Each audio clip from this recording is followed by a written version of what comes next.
the place where boxing fans, both young and old, can get their fill of the sweet science 24 hours a day, 7 days a week. With a vast library of over 1,200 events from boxing's most memorable bouts of all time, Boxing TV melds the past greats with today's promising young stars.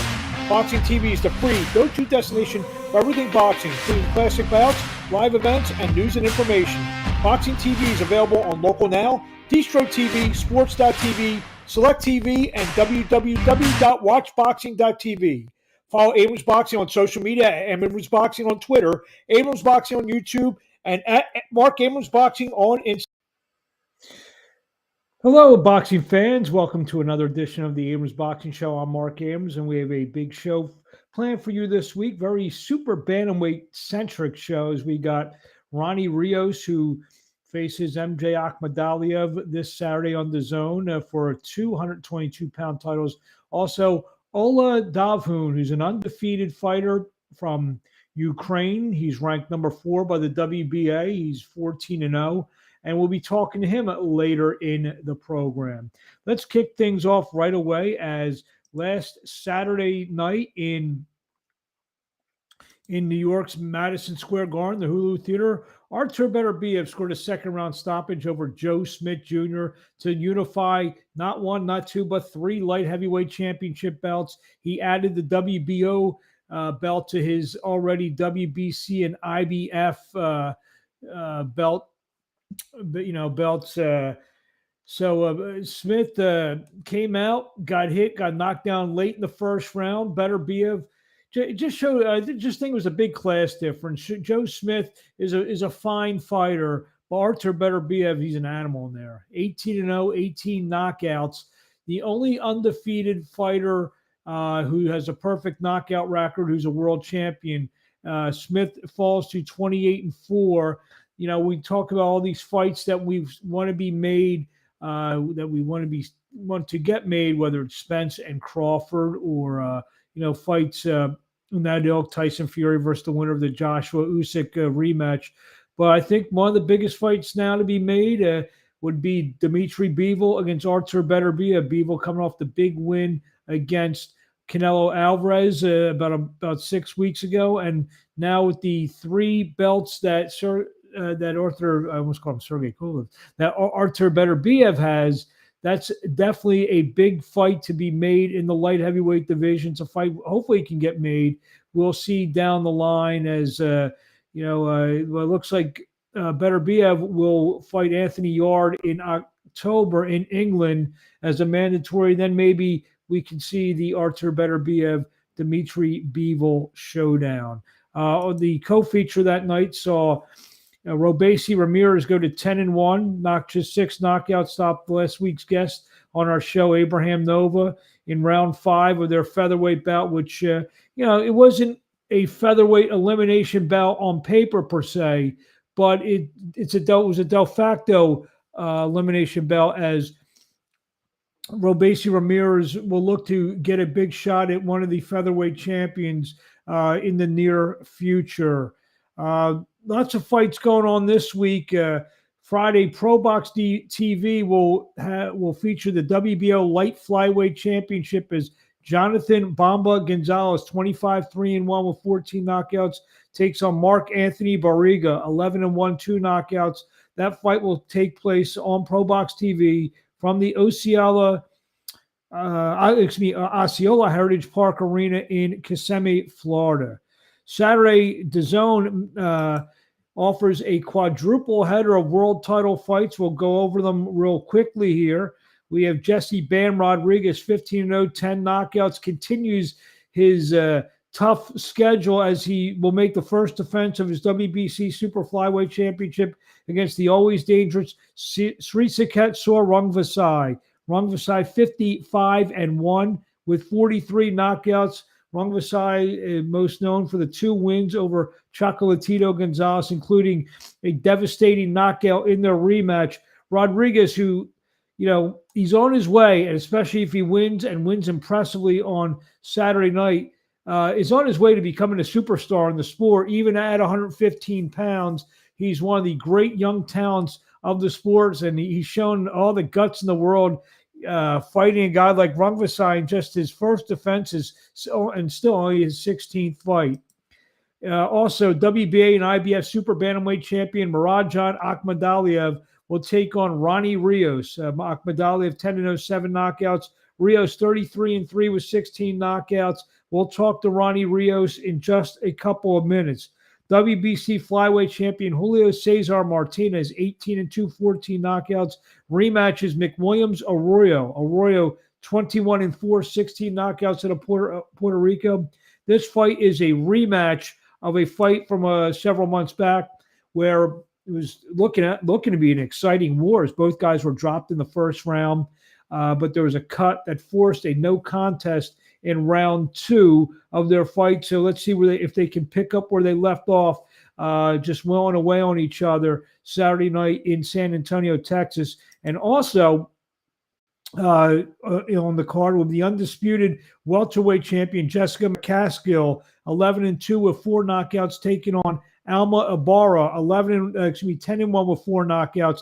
That fight will be for the undisputed welterweight championship of the world.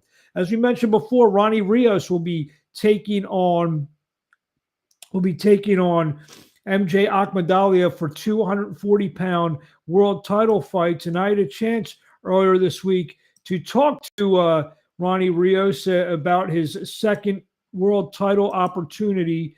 And this is, let me see here. Let's pull it up. This is how it went. Now joining me on the line is Ronny Rios, who takes on MJ Akhmadaliev this Saturday night live on DAZN for the 122-pound world championships for 2 belts at 122 pounds. Ronny, we're just starting fight week. We're a few days out. How you feeling? I'm feeling very, very excited and very ready, to be honest with you. And just I just feel very relaxed too. So that's a big positive. I mean, this is your second chance at a world title opportunity. Dropped a fight to Ray Vargas a couple years back. How did that experience prepare you for Saturday night, having already gone through the championship fight experience? It prepared me a lot mentally, more than anything, because, you just got to go out there. And I think at the end of the day, you just got to be relaxed and listen to your corner more important than anything. And I just think when I fought Ray Vargas, I just let the event get too much to me. And I think that really hurted me and that really haunted me for a very long time. So, it's just you live and you learn. And that was a learning experience for me. What are your thoughts on Akhmadaliev? I mean, he's a champion with 2 belts for no reason. So he's a good, awkward fighter. But he likes to counterpunch too. And can't say he hits hard because I've never been hit by him. So, we'll find out on Saturday. We'll find out on Saturday. But at the same time, it's okay because I feel like we're ready. I feel like I have an awesome team behind me. And I just feel that we're more than ready. So I'm good too. So, I'm very confident into this fight, more important than anything. And I'm ready. Talk about your resiliency. Like you say, you have 3 losses, but it seems like after each loss, you've been able to kind of get yourself together and go on some winning streaks. And this is no exception. You've had 4 fights in a row since your last loss. What's been the key to that? I think the key to that has been passion, and also you got to believe in yourself to keep going. Because like I said, when I came back after the Zal fight, I'm not just doing this for the money. I'm really not. I'm here because I want to show to myself, more important than anything, that I do belong here and that I am better than most of these fighters. So that's why I'm here. I just want to prove to myself. At the end of the day, I don't want to go out there and prove anyone wrong. I want to prove myself right. I do belong here, and just everything is led up to this reason. So we're ready for this. You're a fighter who's been on the scene for a little while now, and you're now not the only one in the family going through all this stuff. Your brother, Alexis Rocha, is an emerging welterweight contender. How much pride and enjoyment are you getting to see, all the success that Alexis has been having the last couple of years? I'm very happy for him. Really, really happy. And he deserves it. He deserves that and more because he's putting in the work. And not only that, but him and Blair Cops, they both stepped it up after the Virgil fight fell through, and it lived up to his expectations. Lex performed very, very well. And like I said, he deserves all the credit and some for what he's done so far, because he's still young. He's a baby still, and he's still learning. And the thing that makes me very proud of him is that he's very, very hungry. He learns. He learns quick. He's not the type of fighter that thinks he knows everything and is just gonna bypass any advice you give him. He's the opposite. He takes criticism very well, and he dresses really sharp too. I know you mentioned that he's the younger brother and you're the guy with the who's been in the world title fights. But do you learn? I mean, training side by side with him, do you learn anything just even watching him go about his business? Yeah, I learned a lot of things from Lex. To be honest with you, the one thing that I do learn from Lex is just the patience. I'm always the type of guy that likes to go out there and just always going at 100 miles an hour, whether I'm doing everything. Even yesterday, we were supposed to have a light workout from my training coach. And that would slow me down because I was still going 100 miles an hour. And just looking at Lex, he's younger than me, but he slows everything down. And I just think that's the key. It's just being relaxed, and you learn from that. You always anybody you're around, you're gonna pick up stuff from. And I just learned to be more relaxed, but I also incorporated my own little thing of having fun with it. I've been having such a great time this training camp. It's been a very great camp overall, because to me, it's just as important what you're doing when your coaches aren't watching you than when they're watching you. You just said it's been an enjoyable camp. Is it more enjoyable than the lead up to the, I know you mentioned that you let the moment get to you a little bit for the Vargas fight. As this training camp, it's like things go slower for you, that everything's not kind of rushing, and that's how maybe you can enjoy it a little bit more. Yeah, of course, man. You gotta enjoy minute by minute. Even like the interviews too. I'm enjoying the interviews. I'm enjoying I'm not gonna say making weight, because my weight's been pretty good, and I feel good. Like, I feel really, really good. I've been within like 7 pounds, and it's just, I feel really good. Like, they have to slow me down, and not in a bad way, like in a good way. Like, yeah, save it for the fight. So everything's been, like I said, it's been an awesome camp, but it's been an enjoyable camp too. And I'm gonna enjoy every minute from here to the fight, even after the fight too. I'm gonna enjoy every single minute. I'm not gonna let nothing interfere with me trying to accomplish my dreams. I know fighters, or even all athletes, you heard last week, Steph Curry, they used all kinds of motivation and people talking about them. A couple of weeks ago, Stephen Fulton wins a fight, and the first words out of his mouth, "I want MJ." You think you're being overlooked a little bit for Saturday night? I think I am. I think I really am, and I think a lot of it has to do with my previous losses. So I think that that gives people, the option to just overlook me. But like I said, one fight at a time. I'm here to focus on MJ. I'm here to fight one of the best fighters that people have said. And like I said, I'm excited. I can't describe to you how excited I am. I don't know if you watched that fight live, or, I don't know if you heard, but when you read those comments, does it piss you off a little bit, for lack of a better term? No, not at all. Like I said, I'm here to prove myself right. I don't, there's a lot of negative comments. I don't really pay attention to that stuff. I read it, but I don't, it's like whatever. It's like, at the end of the day, as long as I go out there and I get those 2 belts, I've accomplished my dream. I've accomplished my goal. And that's all that matters. So would it be safe to say, if you get your hand raised on Saturday night, are we going to say, "I want Stephen Fulton"? One fight at a time. Of course, I've never ducked anybody, and I've always trusted my promoter to put the best fights in front of me, and they have. So, like I said, one fight at a time. Let's go get these 2 belts, and then we'll speak after the 25th. What do you want to say to the fans in closing before we let you go? See you Saturday night against MJ Akhmadaliev. 222-pound belts on the line, live on DAZN. I just want to thank all the fans for sending me messages and wishing me luck, and just the continuing support. Without you guys, it wouldn't be as fun as it is. So thank you guys. I appreciate it. Thank you, and best of luck. Thank you.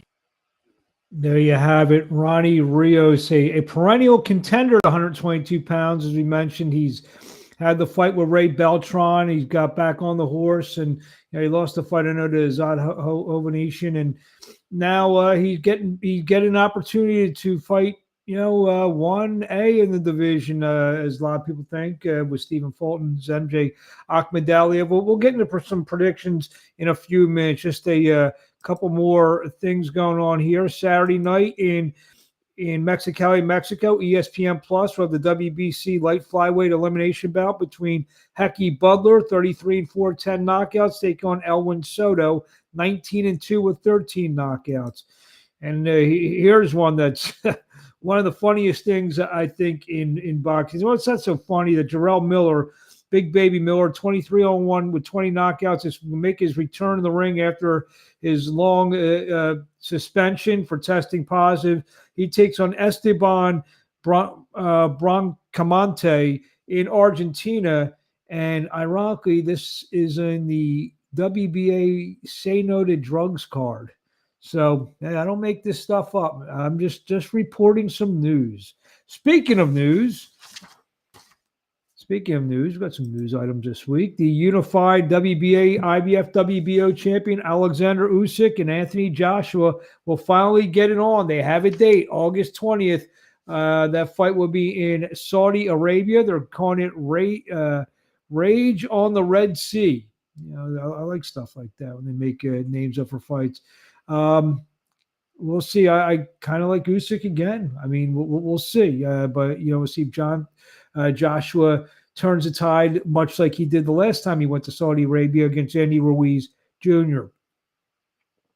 Heavyweight Joe Joyce, 13-12 knockouts, return to the ring to take on Christian Hammer, 27-9 with 17 knockouts. That fight will take place July 2nd in London. So I guess a stay busy fight for Joyce as he either waits for a world title shot, which may take a while, or a big fight opportunity.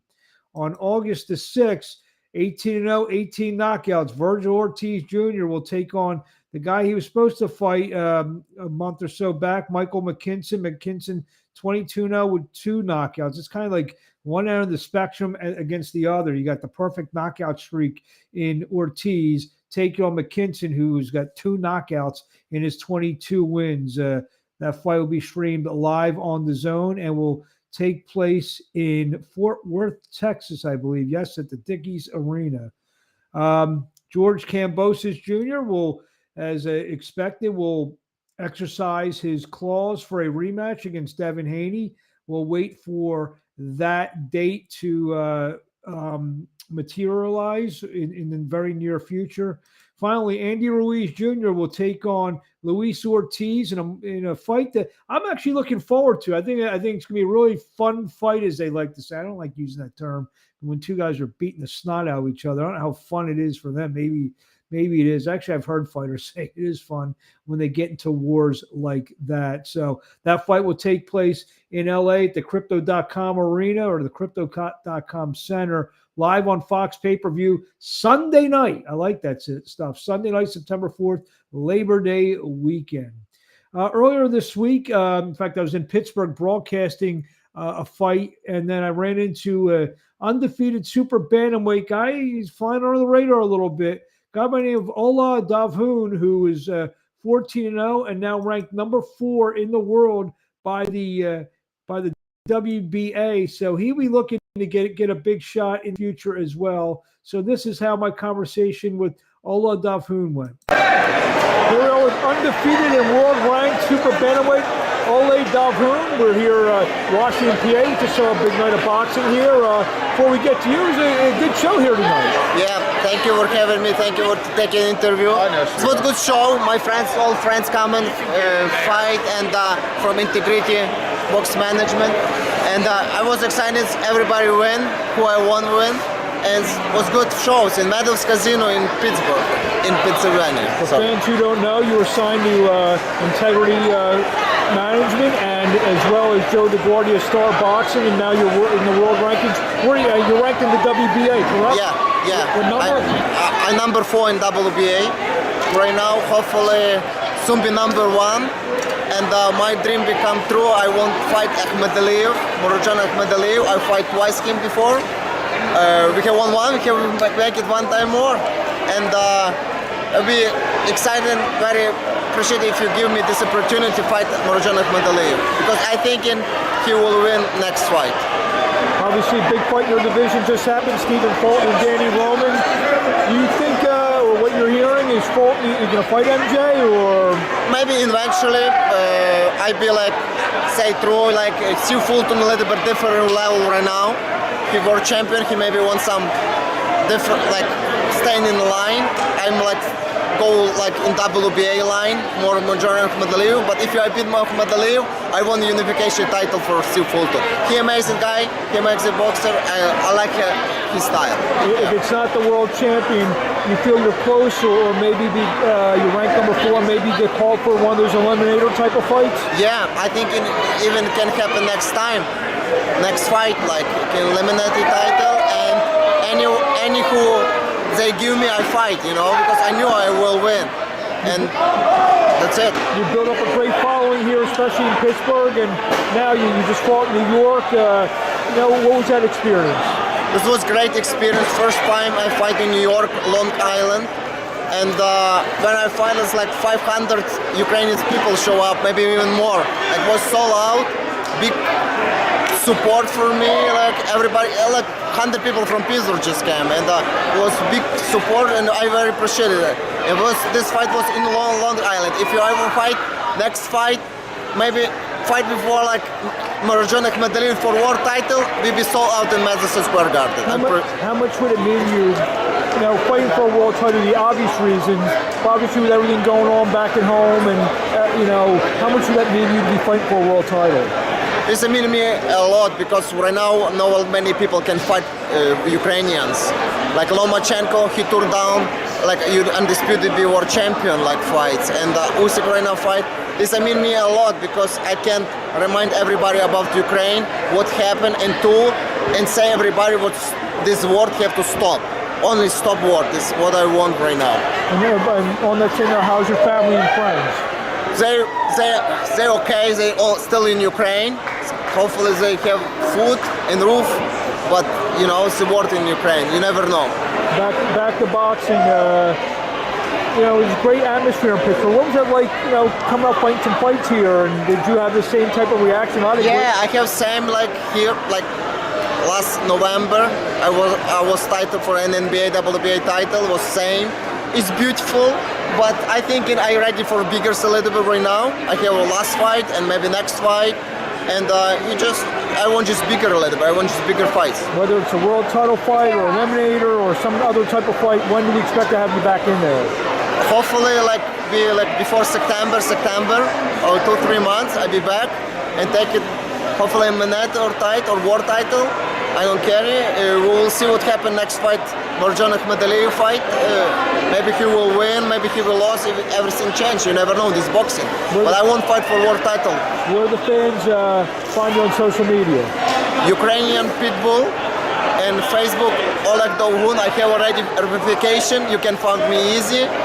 And thank you for interviews. Thank you everybody for supporting me. Thank you my Joe the Warrior promoter, Integrity Management Company. Everybody for support. Ukrainian support. Glory to Ukraine. God bless America. Thank you very much, and we'll Thank see you for your interview. My pleasure. We'll see you in the ring in a couple months. There you have it, Oleh Dovhun, who's a good young man who I've interviewed him before. First time I got a chance to meet him. Also, got to tell you, this Friday night in Philadelphia, big 14-fight card at the 2300 Arena. RDR Promotions live on bxngtv.com. So if you want to get a good night of fights in, you're in the Philadelphia area.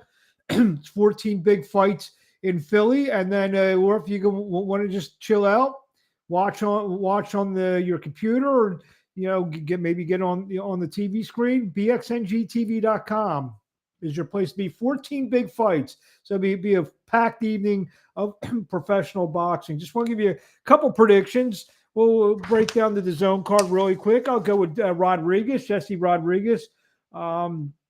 I'll go Akhmadaliev, even though Ronny Rios was a guest this week, but Akhmadaliev seems to be the favorite there. The Martinez Arroyo fight's going to be very interesting, and I'll be interviewing Mick Williams of Royal. You'll be able to watch it on the Abrams Boxing social media platforms, Abrams Boxing on YouTube. Martinez coming off a real tough fight where he fought Chocolatito, got beat up a little bit. But how about that's gonna be a war, and I think Martinez may squeak it out, and also go with Jessica McCaskill to keep her undisputed welterweight titles. Well, that's our show this week. I want to thank Ronny Rios and Oleh Dovhun. Next week we'll be. What is next week? Next week is July 2nd. I know there's not too much going on, but we'll figure some out. Maybe we'll have 3 guests on next week. So I appreciate everyone for tuning in, and thank you, and enjoy the fights.